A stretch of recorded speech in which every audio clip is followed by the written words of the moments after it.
Hello students, आज हम हमारी क्लास 12th फ्लैमिंगो इंग्लिश की बुक है।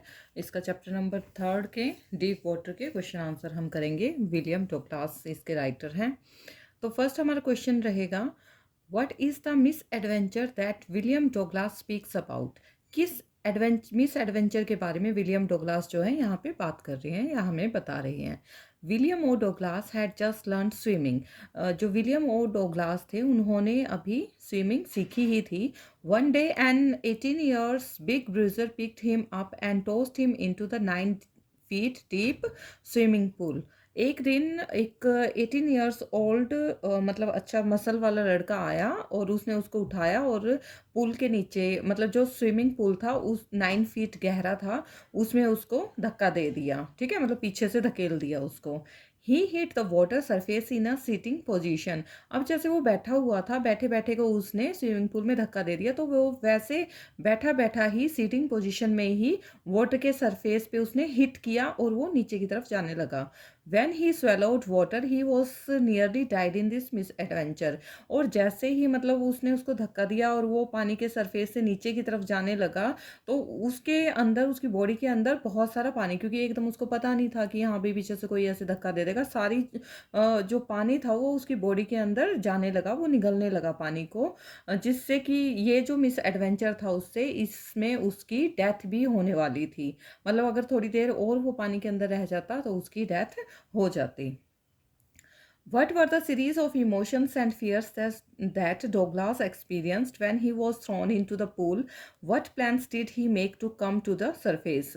अब ये जो इमोशन की सीरीज है, मतलब ये फियर था जो या उसका जो भी इमोशन उस टाइम पे थे, तो इसमें डोगलास को क्या एक्सपीरियंस हुआ जब वो मतलब पूल में उसको धक्का दिया गया, तो उस टाइम उसको एक्सपीरियंस क्या हुआ। What plans did he make to come to the surface, और उसने सरफेस पे आने के लिए कौन से प्लान बनाए। Douglas was frightened when he was thrown into the pool. जो डोगलास था वो डरा हुआ था जब उसको पूल में धक्का दिया गया। However he was not frightened out of his wits.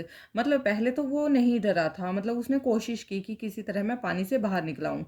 While sinking down he made a plan. और जब वो डूब रहा था तो उसने एक प्लान बनाया। He would make a big jump when his feet hit the bottom. उसने सोचा कि जैसे उसके बॉटम पे पैर लगे ना, उसने अपने आप को ऊपर की तरफ धकेला। ठीक है, कि मैं ऊपर की तरफ एक जंप लेता हूँ। He would come to the surface. उसने सोचा कि मैं ऐसे पैर अगर धकेलूंगा तो मैं सरफेस पर आ जाऊंगा, वाटर के सरफेस पे चला जाऊंगा। अ cork like float on it. और मैं एक कॉर्क की तरह उसके ऊपर फ्लैट लेट जाऊंगा। मतलब उसने देखा होगा कि ऐसे फ्लैट लेट जाते हैं, थोड़ा बहुत उसको पता होगा कि ऐसे लेटने से मतलब तैर जाते हैं, तो उसने सोचा एक कॉर्क की तरह मैं फ्लैट लेट जाऊंगा इस पे वाटर पे, and paddle to the edge of the pool. और पैडल मार के मतलब किकिंग करके या पैरों की हेल्प से मैं पुल के एज पर पहुंच जाऊंगा। नेक्स्ट पेज नंबर 29 पे है इंटरनल क्वेश्चन आंसर में, why was Douglas determined to get over his fear of water. Douglas ने अपने वाटर के फियर से कैसे बाहर निकला वो।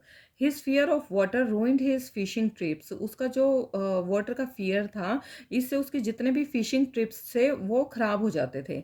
It deprived him of the Joy of canoeing, boating and swimming. और अब उसने क्या किया, जो बोटिंग करके स्विमिंग करके मतलब जो भी वो था, इन सब का जो जॉय था, आनंद था, वो नहीं ले पाता था।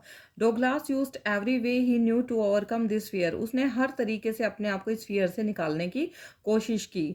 Even as an adult it held him firmly. और जब वो थोड़ा बड़ा हुआ तो उसने ठान लिया कि मुझे इस डर से बाहर निकलना ही है। He determined to get an instructor and learn swimming to get over this fear of water. और उसने डिटरमाइन किया कि मैं इसके लिए एक इंस्ट्रक्टर रखूंगा जो कि मुझे स्विमिंग सिखाएगा और मैं इस वाटर के फियर से बाहर निकल जाऊंगा। How did the instructor build a swimmer out of Douglas. किस तरह इंस्ट्रक्टर ने डोगलास में से एक स्विमर को बाहर निकाला या एक स्विमर क्रिएट किया, बिल्ड किया। The instructor The instructor built a swimmer out of Douglas piece by piece. For 3 months he held him high on a rope attached to his belt. अब जो इंस्ट्रक्टर था उसने एक स्विमर को build किया डोगलास में से थोड़ा थोड़ा करके, मतलब एकदम से ये नहीं है कि 1 वीक में ही उसने उसको स्विमर बना दिया, या 1 मंथ में ही बना दिया, या 2 मंथ में ही बना दिया। उसने थोड़ा थोड़ा करके उसको सिखाया, बहुत ज़्यादा उसकी प्रैक्टिस करवाई। 3 मंथ तक तो उसने अपनी बेल्ट से एक रस्सी को बांधा और उससे उस डॉगलास को बांध रखा था, ताकि उसका जो डर था वाटर का कि कहीं मैं डूब जाऊं, कहीं मैं डूब जाऊं, वो ना हो। He went back and forth across the pool, वो उसको कहता कि तुम पीछे की तरफ जाओ पहले पुल में, और फिर आगे की तरफ आओ। Panic seized him every time, हर टाइम डोगलास को क्या होता था, पैनिक सीज करके रखता था, वो डर जो है जकड़े रखता था।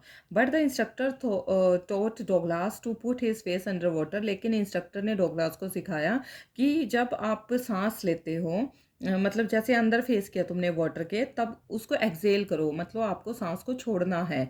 और जब आप अपने नोज़ को बाहर निकालोगे पानी से, तब आपको इनहेल करना है।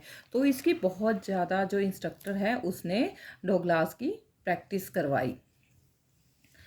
And keep kicking with legs, और उसने कहा जैसे ये एक्सेल और इनहेल करते हो उस टाइम आपको पैरों को चलाते रहना है। After 7 months the instructor told him to swim the length of the pool, और 7 महीने के बाद, 7 मंथ्स के बाद इंस्ट्रक्टर ने उसको कहा कि इस पूल की पूरी लेंथ को तुम्हें क्रॉस करना है। How did Douglas make sure that he conquered the old terror, Douglas कब श्योर हुआ कि वो अपने टेरर से बाहर आ चुका है, मतलब उसने अपने डर पर जीत पा ली है। Douglas still felt terror stricken when he was alone in the pool, अभी भी उसको ना डर लगता था जब वो पूल पे अकेला होता था। When he was not satisfied with his swimming, अभी तक मतलब 7 मंथ, मतलब उसने क्रॉस तो कर लिया पूल को, लेकिन अकेला होता था ना, तब तब उसके बाद भी 7 मंथ्स के बाद भी उसको डर लगता था। तो अभी भी इसका मतलब ये है कि वो अपनी स्विमिंग से सेटिस्फाई नहीं था। He went to Lake Wentworth in New Hampshire and swam 2 miles across the lake, वो लेक वेंटवर्थ लेक है वहाँ पे गया, जो कि न्यू हैम्सफायर में थी, और वहाँ पे 2 माइल्स तक वो उस लेक में तैरा, मतलब दूर तक तैरा। He went to meet glacier, और फिर वो मीट ग्लेशियर में गया फॉर हिज रेजिडुअल डाउट्स, कि थोड़े बहुत जो उसके डाउट्स रह गए थे उनको भी क्लियर करने। And dived into warm lake, और वो गर्म पानी की लेक होगी तो उसमें उसने डाइव किया। And swam across to the other shore and back, और वहाँ पे उसने एक किनारे से लेके उस लेक की दूसरे किनारे तक स्विम किया।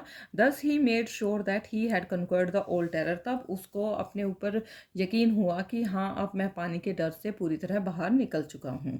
अंडरस्टैंडिंग द टेक्स्ट, अब ये जो अंडरस्टैंडिंग द टेक्स्ट वाले क्वेश्चन है ना, 3 क्वेश्चन आई थिंक, तो ये इन्हीं क्वेश्चन के ऊपर बेस है। तो अगर आप ये वाले क्वेश्चन कर लेते हो ना, इंटरनल क्वेश्चन, तो इनमें इतनी प्रॉब्लम नहीं आती आपको, क्योंकि इन्हीं से एक आधा ही क्वेश्चन अलग होता है, अदरवाइज सेम क्वेश्चन होते हैं।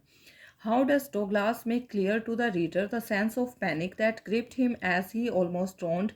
Describe the details that have made the description vivid. अब डोगलास ने रीडर को कैसे, मतलब अपनी सारी चीज़ों से क्लियर किया कि मुझे किस तरह का डर लगता था, कैसे मैं पैनिक हो जाता था, कैसे मुझे ऐसे लगता था जो पानी है मुझे ग्रिप कर रखा है उसने, कि मैं डूब ही जाऊंगा, कि अभी डूबने ही वाला था। तो ये सारी डिटेल्स ना डिस्क्राइब करनी है, आपको बताना है।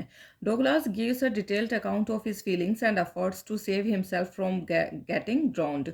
अब जो डोगलास था उसने पूरा डिटेल में दिया है अपनी फीलिंग्स को, अपने एफर्ट्स को, किस तरह उसने अपने आप को बचाने की कोशिश की डूबने से। तो ही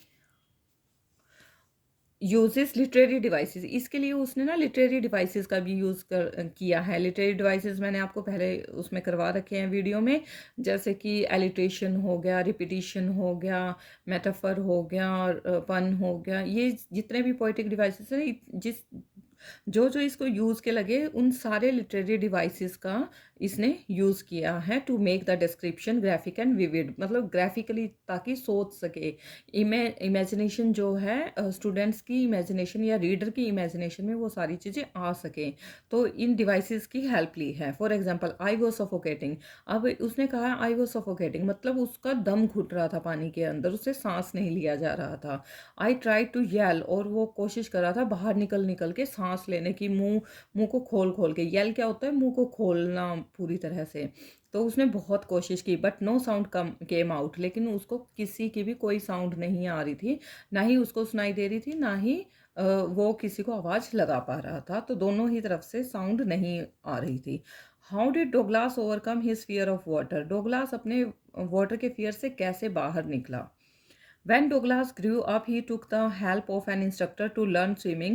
For 3 months, he was taken across the pool with the help of a rope. Then the instructor taught him to exhale underwater and inhale through raised nose and kick with legs. अब यहाँ पे डोगलास जब बड़ा हुआ तो उसने instructor की help ली swimming को सीखने में, और 3 मंथ्स तक उसने क्या किया, पूल में प्रैक्टिस की, एक रोप की हेल्प से, मतलब रोप उसकी कमर पे बांधे रखते था जो इंस्ट्रक्टर था। उसके बाद इंस्ट्रक्टर ने उसको एक्सहेल करना, इनहेल करना सिखाया, और किक लगाना पैरों से, कैसे पैर चलाते रहने हैं उसको पानी के अंदर। ही continued swimming and swam 2 miles across lake Wentworth, और उसने फिर स्विमिंग कहाँ की, जो लेक वेंटवर्थ थी, 2 मील्स तक वहाँ पे उस लेक में उसने स्विम किया।